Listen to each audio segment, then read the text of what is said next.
Update. WIBTA if I took over planning my own funeral from my very religious parents? Hello, everyone. First of all, thank you all for the kind words, support and love that everyone has offered and given. These weeks have been the most difficult I have ever experienced, and it is with great sadness that I tell you all that my beautiful and cat-crazy wife has passed. I've had to cut this short due to character limits, sorry all.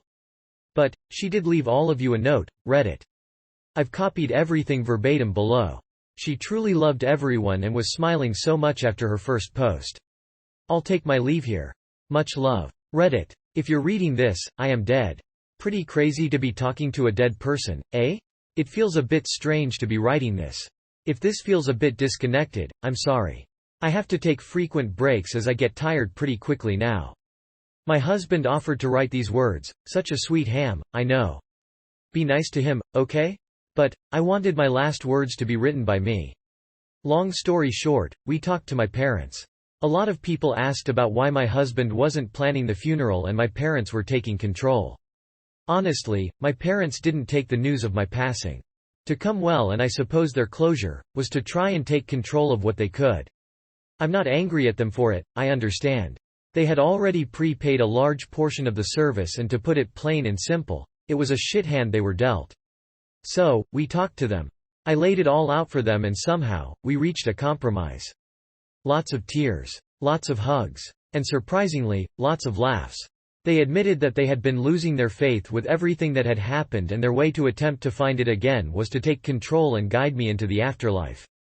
Not my thing though, and I explained that I am not them, but their daughter who wanted to live her last weeks in peace, not the turmoil they were putting me through. And while a lot of people stated that funerals are for the living, true, I firmly believe that a funeral is for the living to remember that person as who they were, not what anyone else wanted them to be. My parents seemed to understand when I told them that. They were not on board with the party favor aspect though, kind of. A bummer. Pretty lucky to plan my own funeral, honestly.